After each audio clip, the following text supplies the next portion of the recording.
His cattle didn't get a bid. They were fairly bloody poor. But what was he going to do? He couldn't feed them anymore. The dams were all but dry. Hay was $13 a bale. And last month's talk of rain was just a fairy tale. His credit had run out, no chance to pay what's owed. Bad thoughts ran through his head as he drove down Gully Road. Gee, great-granddad bought this place back in 1898. Now I'm such a useless bastard, I'll have to shut the gate. Can't support the wife and kids, not like Dad and those before. Crikey, Grandma kept it going while Pop fought in the war. With depression now his master, he abandoned what was right.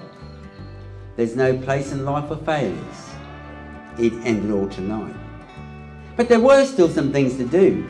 He'd have to shoot the cattle first. Of all the things he'd ever done, that would be the worst.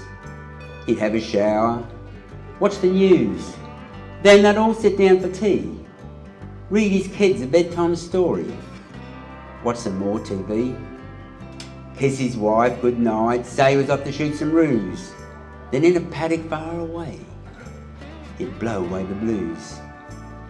But he drove through the gate and stopped, as he always had, to check the roadside mailbox, and found a letter from his dad. Now his dad was not a writer. Mum did all the cards and mail, but he knew the writing from the notebooks that he'd used at cattle sales. He sensed the nature of its contents, felt moisture in his eyes. Just the fact his dad had written was enough to make him cry.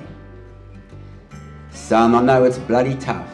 It's a cruel and twisted game, this life upon the land when you're screaming out for rain. There's no candle in the darkness, not a single speck of light. But don't let the demon get you. You have to do what's right. I don't know what's in your head, but push the bad thoughts well away. You'll always have your family at the back end of the day.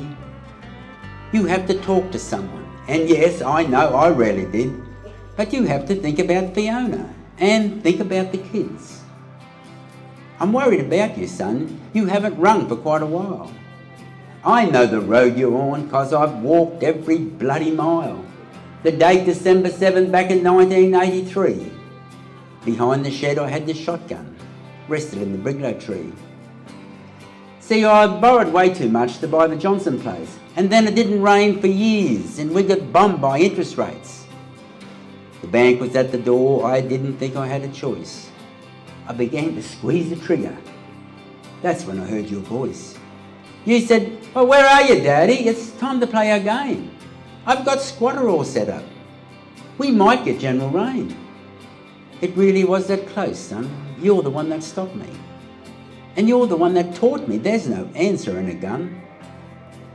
Just remember, people love you. Good friends won't let you down.